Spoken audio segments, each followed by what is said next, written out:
It don't take that long to get naked, hoes. Where y'all at? She told me I'm gonna keep it hot. You gonna keep it hot? What? I'm gonna keep it hot. I don't want to wear this shoes fuck. What Go said, they crew.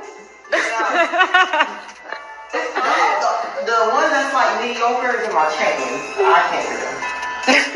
A new video has emerged of a North Carolina woman shortly before her mysterious death at a Mexican resort as she playfully jokes with friends whom our sources can now reveal were tucked away in the bedroom, plotting against her. Shanquella Robinson, 25, sounds upbeat in the clip, which she reportedly shot at the luxury Fundadores Beach Club in San Jose del Cabo.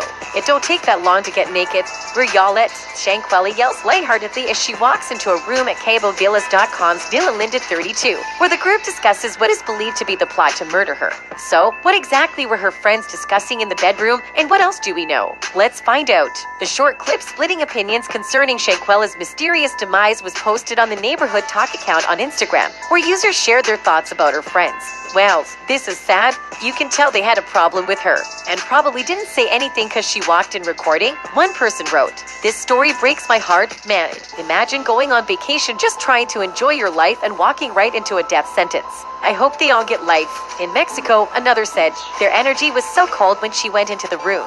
She had no idea what was coming," a third user wrote. Shanquella, who traveled to the resort with a group of friends on October 28, was found dead the following day. At first, her friends said she died from alcohol poisoning, but a homicide probe was launched after an autopsy found she suffered severe spinal cord injury and atlas luxation, instability of the first two neck vertebrae. A horrifying video also went viral showing her being beaten in a hotel room. Shanquella's father, Bernard Robinson, told TMZ that he believed the attack was a setup because his daughter was not one to get involved in fights. "They attacked her, man. This ain't like some, my daughter was asleep, man. For all them to be in that room and then, they come in there like no she woke up or whatever, the way it seems like they attacked her, man," the grief-stricken dad told the outlet. "And she make it bad, for a father, to see that video, man, cause my daughter's not a fighter, man. She's not a fighter, not at all," he added. The State Attorney General's Office of Baja California said that an investigation was initiated for femicide, a hate crime in which women are killed due to their gender. The FBI and Mexican authorities have launched separate investigations into Shanquella's death. The victim's mother has put forward new claims about the possible motive for the assault and points to what she deems as more evidence of a cover-up by the people her daughter accompanied to another country for a birthday celebration. Posts circulating on social media expose the friends' identities. Two names have risen to the top of the lists of the people rumored to be involved: Kenny Jackson and Winter Donovan.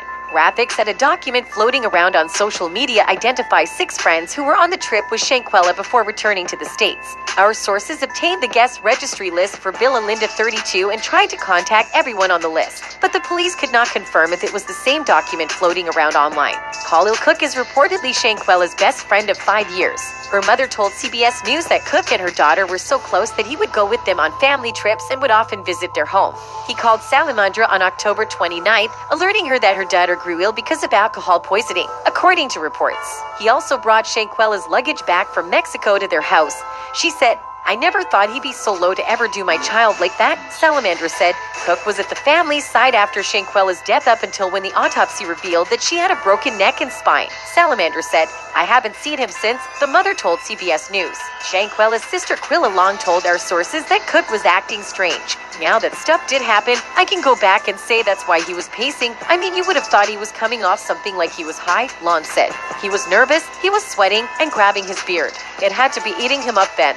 Shanquella's mother said she believes her daughter met her other friend, Kenny Jackson, in college. Both women attended Winston-Salem State University, according to their social media profiles. The deceased beauty shop owner took the trip to Mexico to celebrate Jackson's birthday. A screenshot of Jackson's LinkedIn profile, which has since been removed, shows she works for branded propane tank exchange Blue Rhino in Greensboro, North Carolina. She reportedly lives in Jamestown, North Carolina. Additional information about Jackson is scarce, and reports suggested all of the people who reportedly were on the trip erased their social media footprints. Many called for Jackson to be arrested for murder after video footage of Shanquella's beating was released.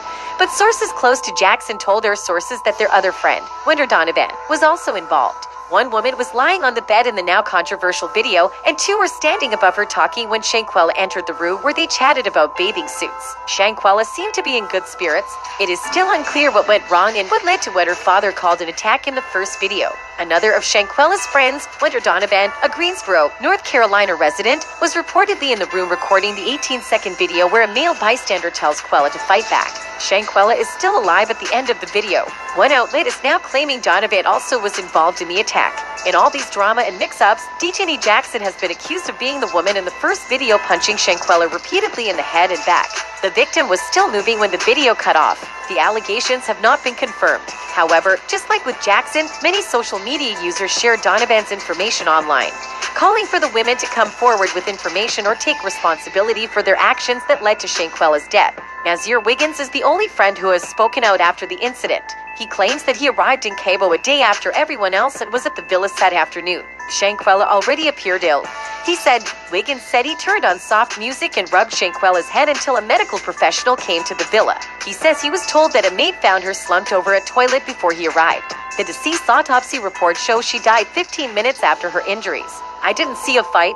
I didn't know there was a fight, Wiggins said in a live video that he later deleted. I didn't know there was a video. I didn't know they had done any harm, anything. I went in there and I was told it was alcohol poisoning, and that's when I helped her as.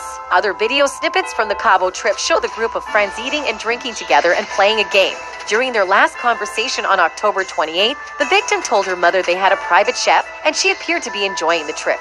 The victim's father is calling for all of the people on the trip to be charged and serve life sentences in Mexico. Aunt was my only child. I'm just heartbroken, ma'am, he told TMZ. You know, I can't even be a granddaddy. I can't walk her down the aisle. I can't hear her voice. In the latest turn of events, Shanquella's mother has criticized the FBI over its investigation into the death of her daughter, taking to Instagram to vent her frustrations.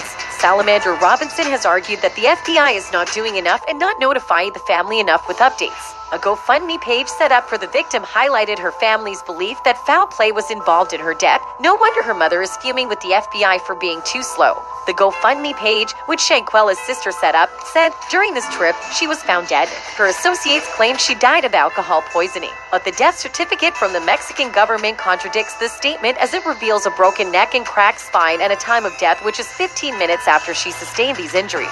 Mexican prosecutors are reportedly attempting to have a woman extradited from the U.S. to face charges related to Shanquella's death. The FBI has also launched its own investigation into the death, sharing a picture of herself and her daughter. Shanquella Robinson wrote as a caption, "Enough is not being done by the FBI to put the individuals who attacked Shanquella behind bars. I'm just trying to wait for somebody to be arrested. The FBI is not telling anything as of right now." She continues, "Shanquella's attackers looked me right in my face and told me there was no fight that happened in Cabo, Mexico. I believe they are on the run."